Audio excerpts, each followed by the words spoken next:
A few years ago, after I finished playing Final Fantasy 15, which is the first of those games I sat through till the end, I decided I'd start playing through the rest of the series, and I've slowly been making progress. But it's always been a bother that there is no readily available way to play the older games, which seems weird for RPGs that inspired an entire generation of games. That was until Square Enix announced the Final Fantasy Pixel remasters seemingly out of nowhere. And they looked pretty good with a few added quality of life features along with a dogshit font. However, it would get the classic font officially in the game when they released the console ports almost 2 years later. The wait was arduous, but I finally get to experience the classic, so why not start with what I've seen is regarded as one of the best RPGs of the SNES generation. And I gotta say, it still holds up to this day. So, without further ado, here's my review on Final Fantasy VI. The opening is really great. It wastes no time in setting up the world you'll be traveling along with the characters and gives you a reason to hate the antagonist immediately. The Empire managed to find a woman who has the ability to use magic, which seemed impossible due to 1,000 years passing since the War of the Magi, and the power of magic was presumed gone. Biggs and Wedge are accompanied by this woman until the frozen Esper Thanos snaps them out of existence. Terra then awakens with amnesia and quickly finds out she was being controlled with a slave crown that the kind gentleman removed. From here on out, you're introduced to a steady stream of characters like Locke, the comedy relief thief, the ever so subtle Edgar, Realm, the lippy pictomancer, and many, many more.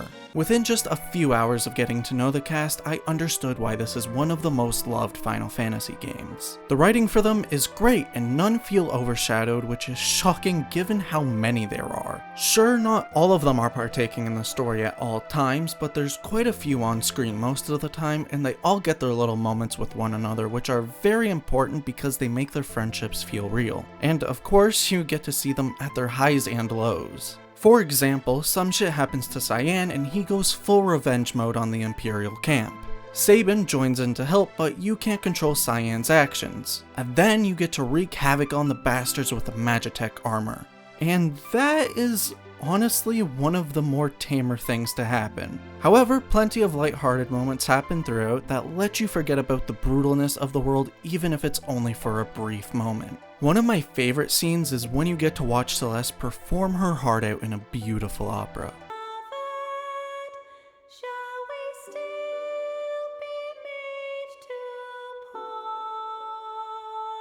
The use of the HD 2D style in it is stunning, and after watching that whole section, it made me so happy that section didn't get spoiled for me. It felt special and had full voice acting on top of that. Which, I don't know if that was added for the remaster, but if that was on the SNES version, that is seriously impressive. Parts of the story can be changed a little bit, nothing like replay worthy, but it's still neat that they took the time to change it up.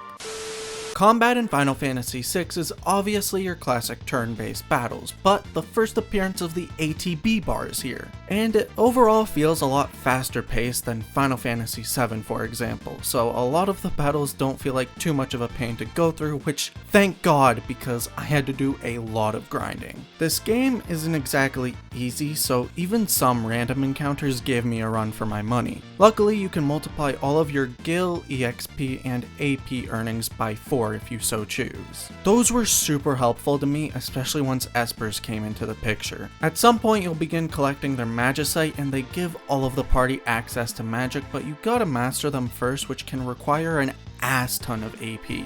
The sprites for everything look pretty great, characters are able to show tons of expression through them, and some attacks look good too. Most importantly though, the bosses are eye candy even today. I verbally wowed at some of them. Somehow they managed to have like 50 boss fights in this game, all of which are very challenging. Like, I couldn't turn my brain off, I had to use actual strategy. Which took some time for me to adjust since the last turn-based game I played was Final Fantasy VII, which is very easy. However, the challenge was welcoming as it made the fights more memorable. Like fighting a whole ass choo-choo train! My only complaint with combat in general is that there's only like one battle theme and boss theme, which was grating against the brain after hearing them for like the 500th time. Most of the soundtrack has the complete opposite effect though. It is beautifully remastered for Final Fantasy VI. There is an option to switch it back to the classic versions as well. In hindsight, I probably should have done that to not make my mind go numb from the combat themes, but oh well. I enjoyed exploring and figuring out what to do quite a bit. I tried my best to not use a guide throughout, and luckily I didn't have to for most of the game. It was quite good at telling you where to go, aside from a few times. There were a few great looking environments where I just wanted to stay and relax for a little while the music played in the background. It was a nice way to just escape from all the war happening in the world. Before finishing the game, there's a bit of optional content to do as well, which is mostly getting more espers, but there's also more party members. Every single slot on this roster can get filled, which is nuts. I didn't get them all because good golly gosh, there's too many games coming out, somebody stop this madness. But when things calm down, I can see myself trying to do everything the game has to offer. I now understand why Final Fantasy VI is seen as one of the best RPGs, or at least I got that impression from posts and stuff I've seen. It's got fun gameplay when you're not painstakingly grinding for magic. I already mentioned how much I love the characters, however what I didn't touch on is the antagonist Kefka. He is a very good villain, doesn't have much of a backstory or any at all, but he didn't really need that, he's just an evil fucker and actually insane. I won't show it, but that final boss fight was pretty good and the sprite was dope. I'm glad there's finally a readily available way to play all these old games, and I'll probably get around to playing them all at some point, but they'll most likely be chucked into one video or two. That won't be for a while though. Anyway, I hope you all enjoyed this video, and I'll see you all in whatever the next one is.